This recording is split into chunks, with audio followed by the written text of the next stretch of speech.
Can I train an AI machine to align the teeth? Absolutely. The problem we're having is, are they aligned where they're supposed to be in the patient's face? Are they taking consideration of the biology of a patient or the aesthetic requirements? And the answer is no. So theoretically, I could align anything because AI can do it very easily. If you give me 2,000 or 3,000 cases, we can align the dentition. But all the parameters that are more personal, like aesthetics and judgment, computers cannot do that. Hello there, everybody, and welcome to another episode of the Orthopreneurs podcast. Today, we're going to do it completely en français. I'm sorry, I won't hurt your ears. We're not going to do this in French today because today's guest has a remarkable history that we're going to dive into a little bit. I'm always intrigued by people who are have, again, different backgrounds, come from different path of learning and do things differently. And so today, I'm honored and humbled to be able to welcome Dr. Marc Retrouvey to our podcast. Welcome. Thank you. Yes, it's my pleasure to be with you, and welcome again to my little world. Yeah, the spider said to the fly. Yes. But, you know, the person we have here in Dr. Retrouvey, he's French, practiced in Montreal, lives in Florida, teaches all over the country and the world. And so let's start with that. Let me ask you to fill everybody in a little bit, to give some background of who you are and kind of how did you end up where you are now? Yes. So in a nutshell, I was born in Paris, France. Spent 18 years there. Then I went for a student exchange in Montreal, where I met my wife, studied dentistry there. She's a pharmacist. We then moved to Ottawa for about 20 years. 10 years to become a general dentist. Then I went to Boston University under the guidance of the great Dr. Gianelli to study orthodontics. I went back to Ottawa, and then I was recruited by McGill University to take over the direction of the orthodontic department, where I stayed 25 years. Then I went to Kansas City, Missouri, to replace the chair that was leaving there, and stayed 5 years. And then for the past year, I've been living in Florida as a semi-retired orthodontist and teacher. But I'm still employed by Baylor College of Medicine, Department of Molecular Genetics, which is a bit unusual because we do research on an NIH grant with a great team on osteogenesis imperfecta. And I teach part-time on-site with Dr. Marty Palomo at Case Western University Reserve. And I also now starting to teach online at University of Naples in Italy. So in a nutshell, that's what I do. And I'm pretty happy the way it's turning out because I can do a bit of online and on-site. And I do a lot of conferencing all over the world. And I'm having a great life. Beautiful. That's a great thing. And you recognize you have a great life, which is a wonderful thing, because all too often people have a great life and don't even recognize it, right? But you said UMKC, yes? Yes. I just last night had a conversation on the phone with a good friend, a mentor. My former chairman from Florida at Nova is now the chairman at UMKC, Dr. Abraham Lifshitz. Yes. And just super great. Dr. Lifshitz, I know your residents listen to this podcast. I'm giving you a shout out here, sir, because I love this man so much. As I would like to say this publicly, I hope that everybody who's an orthodontist who's listening has as much love and respect for their chairman as I do for mine. A stellar human being, a very good clinician, and a spectacular teacher who learned, his mentor was Bishara. And so, it's amazing how we all stand on the shoulders of giants. And I'm just fortunate to have had Dr. Abraham Lifshitz. And I would go so far, and he will never admit this, but for him, I would not be an orthodontist today. I think he opened a path for me that I will be eternally grateful for. And now I know how red he is turning by just hearing these words. And so I will stop talking about Abraham Lifshitz and UMKC.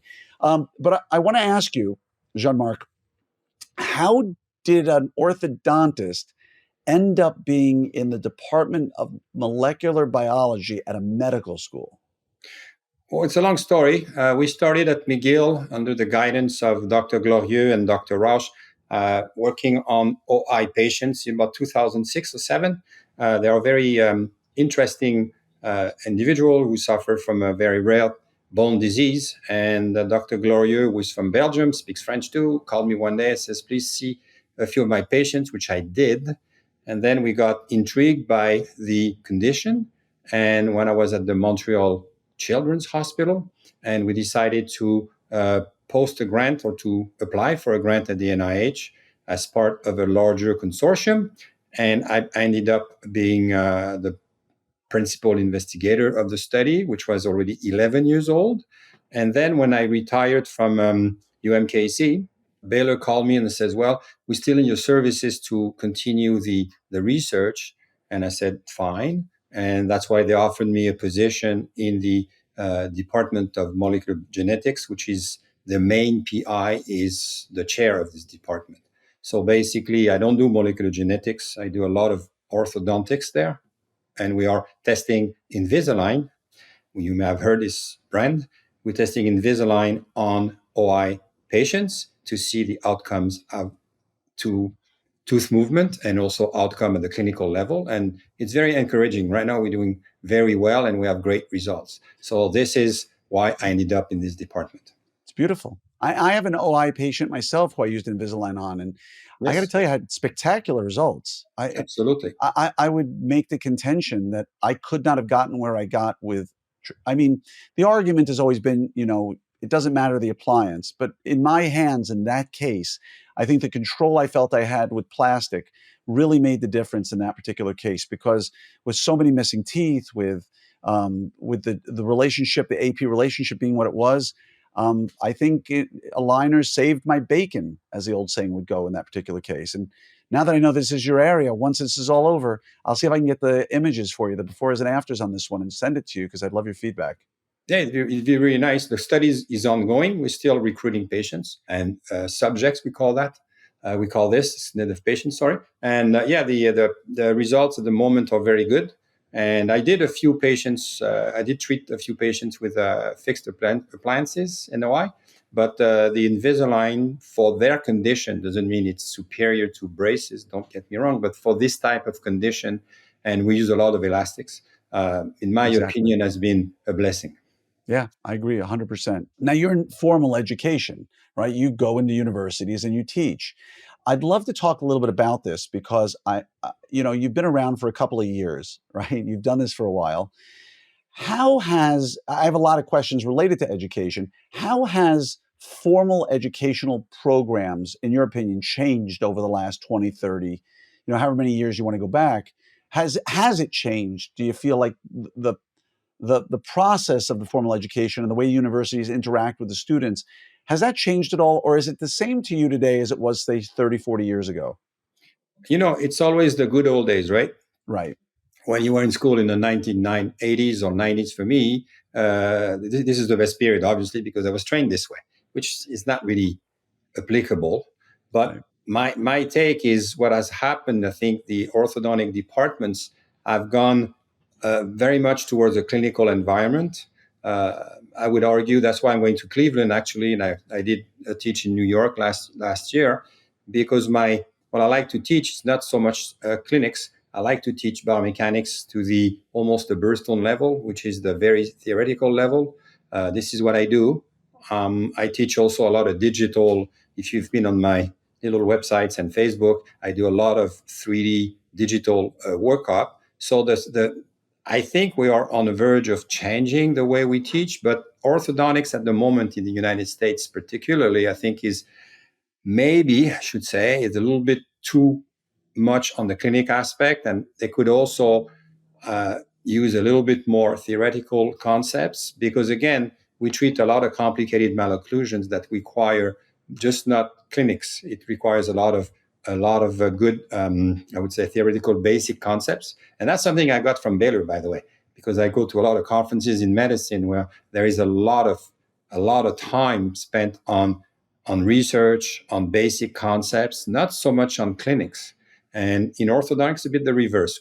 I think we tend to go towards more clinic and observation and learning by doing, which is not bad.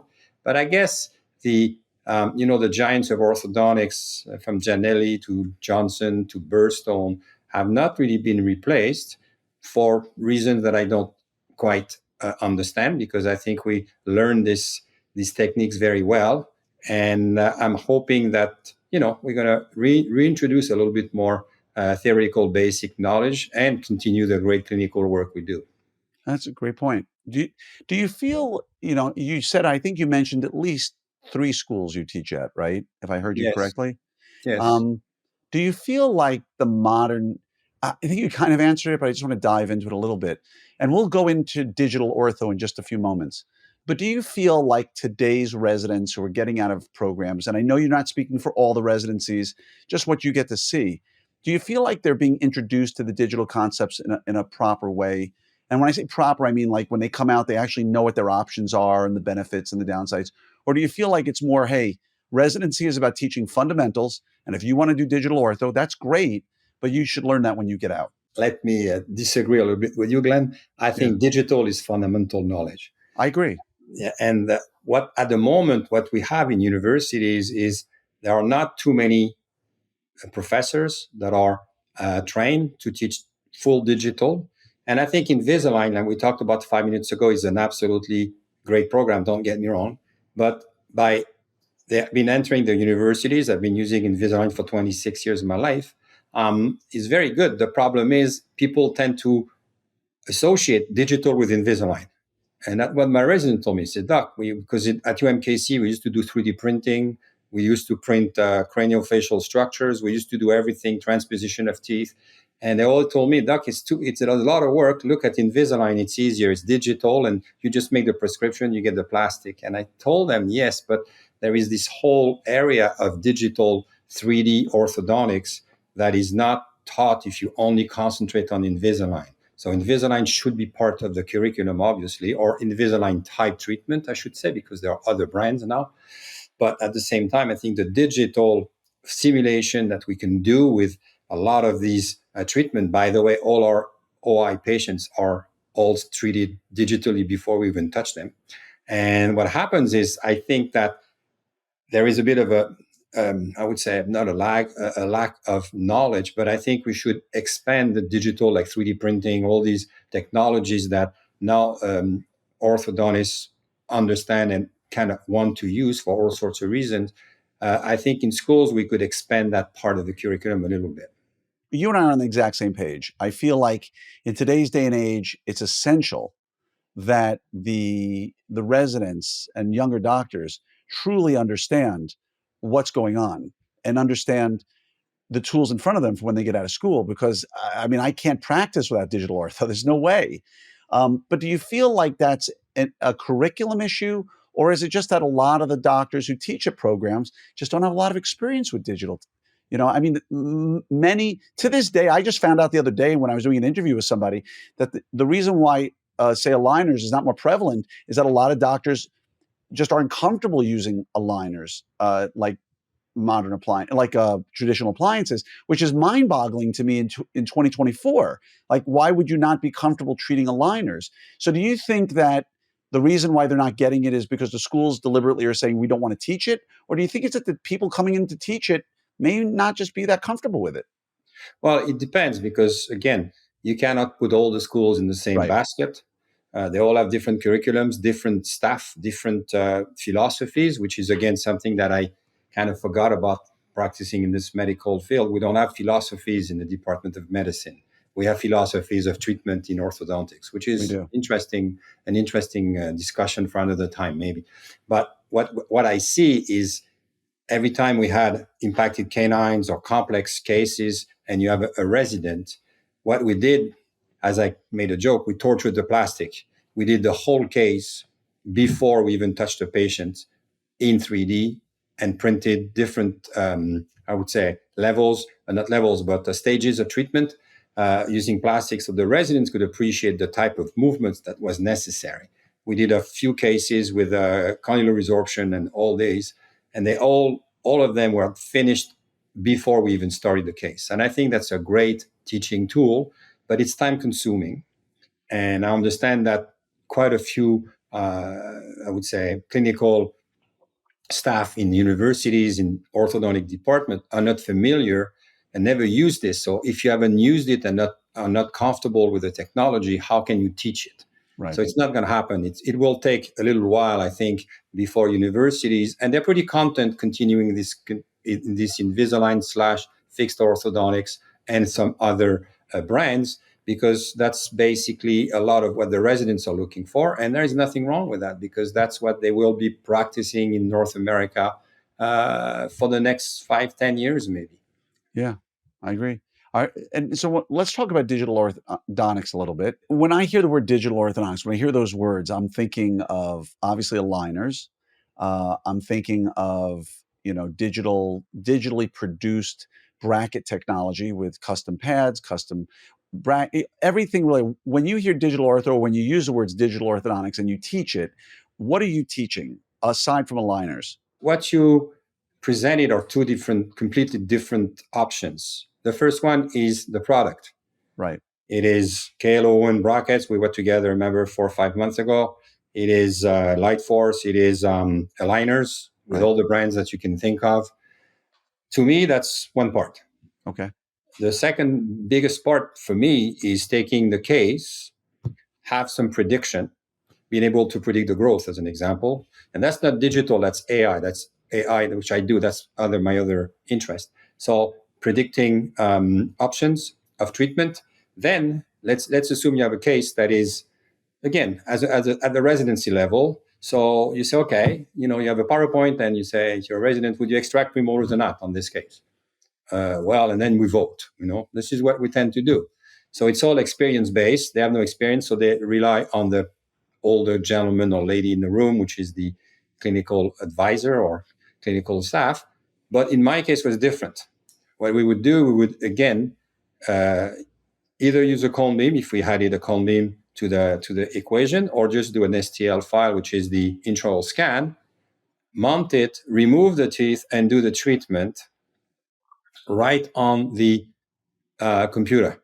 And then the residents could appreciate the anchorage requirements, could appreciate the amount of expansion. And there was a lot of, oh my God, I never thought of that. Or maybe and by doing this, what you do, your treatment planification, I call this the planification of treatment, would be massively enhanced. And on top of it, you can also play with non-extraction cases and extract a low incisor or whatever it's going to be, until we get to a consensus that probably extracting 4-second premolars, whatever it's going to be, is the best option for this patient.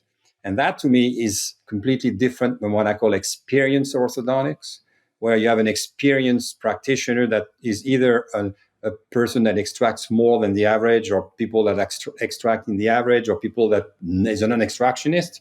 It's all based on experience. I try to bring digital to the database experience or to the database knowledge and say, okay, this is more mathematical, this is the prediction, and now you move on to the aligner or to the brackets, and then you make the call if you want to use the pre-pasted, the pre-torque, the pre-this, the pre-that, or the IDB system from DIBS, whatever you want to do. So it's completely different.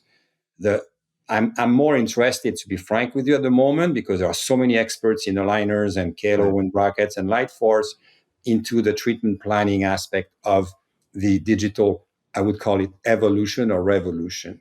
And I would argue that we got really good outcomes by letting the residents experiment on digital records before they did it on real patients. Right.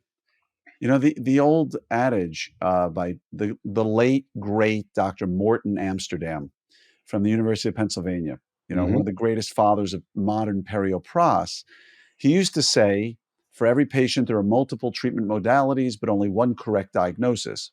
And so, and I think that stood the test of time. That's dogma that every clinician should remember, whether they're an orthodontist, periodontist, restorative dentist, whatever it might be. But you talked about using AI, and I have two questions for you. The first would be, because again, not that you would know, but one of my favorite things to talk about is AI. It's changed my life in every way, every single day. And it's probably changed the lives of everybody listening, and they just don't realize it. But two questions related to AI and orthodontics. Yes. Do you think we're far away from a time where there's a technology available where you scan a patient with your scanner and the whole prediction pops up in front of you within minutes of, here's your treatment plan, right? Here's here's ways based upon the 4 million cases we've already treated in the past. Here's our suggestion for how you should treat this case based upon a review of all these cases. And the second part of the question is, how does AI assistance take into account the individual biology of the person being treated? First, I'm going to make a little comment. AI is already with us in orthodontics. I just had a big conversation with a company 2 hours ago. If you do segmentation of cone beams, even segmentation of teeth, now there are a lot of them are used with AI. So AI is assisting us at the moment. So it's a tool that help us, and then get our data sets into a better set. Okay, so we can fuse STL files from intraoral scans to a cone beam. We have a virtual articulator from cone beams. We have all these things that are available for the practitioner. So that's the AI contribution at the moment. Then we moved on to the next step, which is, I call this repetitive AI, which I agree and don't agree with. Using supervised learning, so you present quite a few cases you take a data set of cases treated in a school, let's say, and then you say, okay, you get 4 orthodontists, and they will decide if you extract teeth or not, or if you whatever you're going to do. But extraction is the simplest discussion at the moment. And then you have a consensus. So what you do then, you train the computer to recognize which cases should be extraction or non-extraction. You run what you call a testing sample, and then when you're ready with the testing sample, which usually gets into 95% prediction rate, then you say, okay, then this new algorithm is trained and recognizes if I should extract teeth or not. The problem you have with this is there is a lot of bias at the front end when it depends on who's doing the training. So that's a problem. The second part of the question you're asking me is, can I do nowadays train an AI machine to align the teeth? Absolutely. The problem we're having is, are they aligned where they're supposed to be in the patient's face? Are they taking consideration of the biology of a patient or the aesthetic requirements? And the answer is no. So theoretically, I could align anything because AI can do it very easily. If you give me 2,000 or 3,000 cases, we can align the dentition. But all the parameters that are more personal, like aesthetics and judgment, computers cannot do that. So the answer is yes and no at the moment. But I know that many companies, I'm not going to name them, aligner companies, are putting AI everywhere because they are using their data sets to predict the future treatment. So if let's say ULabs, Artform, all of these things, even Titan, I was talking to them. So, and I don't know all the brands, by the way, I'm not working for any of them. They can do it at a very, I would say, simple level, and probably it will get it better. But yes, aligning teeth is basically calculations, millions of them, by the way. So computers are very good at that, so they can do it. The problem is how we guide them to do it correctly. I think we're not there yet. Yeah. And the interesting thing is, at least from an outsider's perspective, which is what I would call myself, watching AI's evolution is remarkable because they're using AI to improve AI, which is making things happen so much faster than most technologies' adoption curves and the way things move. And so I'm going to be very curious if we have this conversation again, you and me, say in 24 months, and to see where things have gone. It should be rather interesting to sort of follow this one up and see what kind of programs are now in the marketplace, 24 months from now, and how they've impacted our day-to-day operations. Because if you asked me 5 years ago, would I ever be using something like dental monitoring, right? Yeah. I mean, I always tell people we can't conceive of the things that will be around 5 years from now because they seem so outlandish in many respects that we can't even imagine that they'll be there. And I'll be curious to see where we are. And so we can come back and revisit this conversation in a couple of years and see how it looks. But My pleasure. I want to move on to something else that you really enjoy, that I really enjoy. And this should be a fun part for, I think there's going to be a lot of people going to tune out, but we're going to have a lot of fun. I want to talk about fast cars. Yes. Because if I'm not mistaken, you love fast cars. Am I wrong? Yes. Despite my advanced age, yes, I do. I just bought a nice one. You're not that advanced age. Yes. you look at some of the older Formula One drivers, they still know how to drive, and they're a lot older than you. And Yes. but talk to me a little bit about hobbies per se, because I know you're into motorcycles, you're into cars. If you don't mind telling me a little bit more, I'd love to learn more about what it is you're doing. Well, yes. So when I was a young dentist, I bought my first Formula Ford, which I promptly crashed.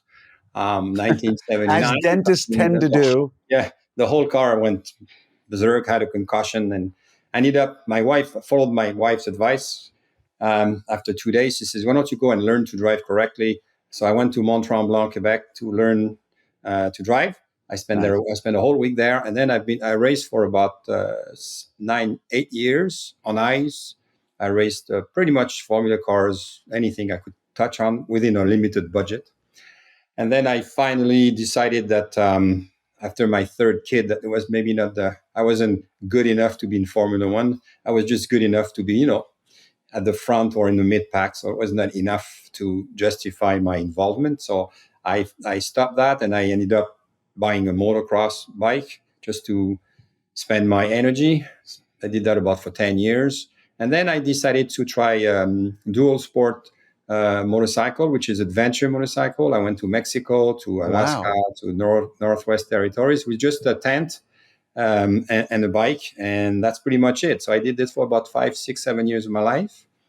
And then when my kids finally left the house, my wife allowed me to buy a bike. So now I own a KTM 790 dual sport that I use almost every day. And I just bought an Acura Type S because I need the seats for the grandkids. So I couldn't buy a Porsche, I couldn't buy a two-seater, so I went on a four-seater. So now I'm running that. I was in Sebring 6 months ago. I'll be at the Daytona Speed Week in March this year, hopefully. Last year I missed because I had to be at a conference, but this time we blocked out the dates, and This is one of my dreams come true, to go to the Daytona Speed Week, which is in March of 2025 in Daytona Beach. So yes, I'm very much still involved in motor and auto racing. I'm just too old to race. I'm done, but it's been a passion of pretty much all my life.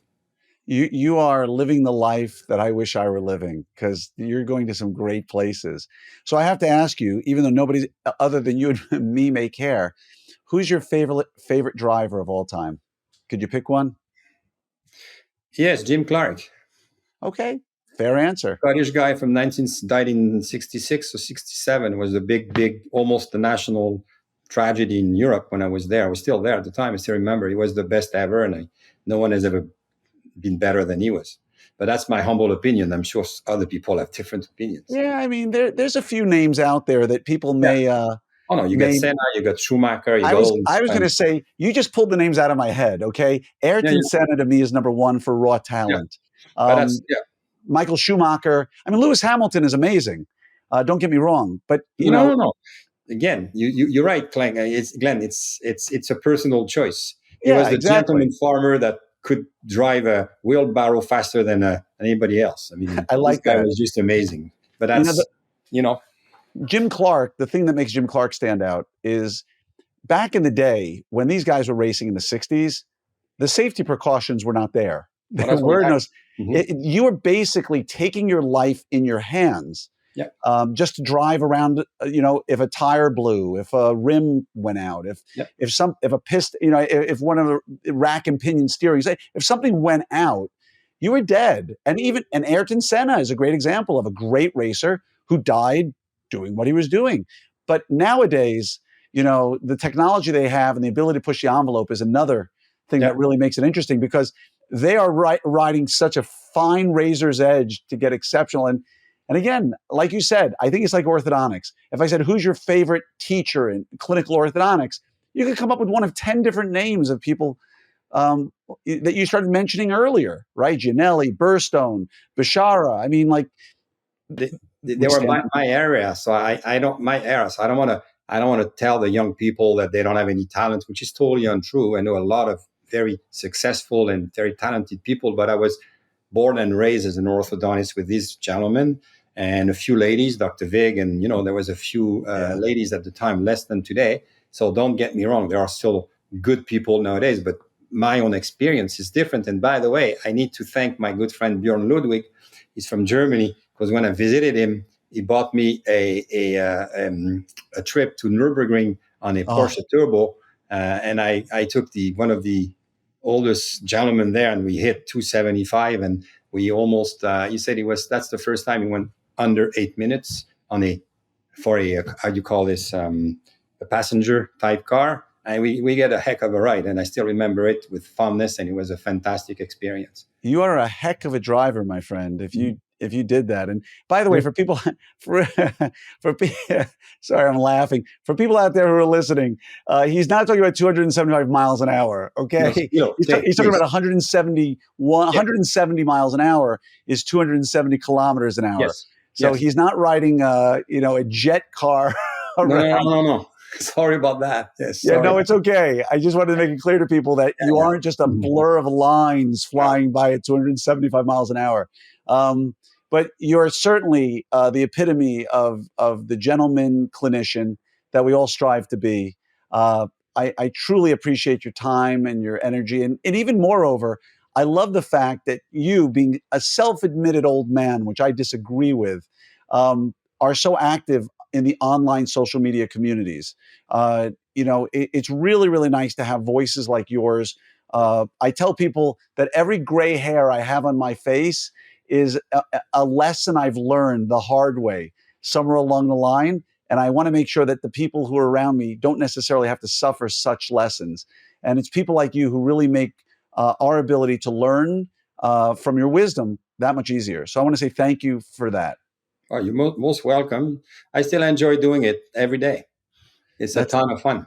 That's the key to life, right? And yes. That's why you live such a great life, because you love what you do. Enjoy life. It's too short.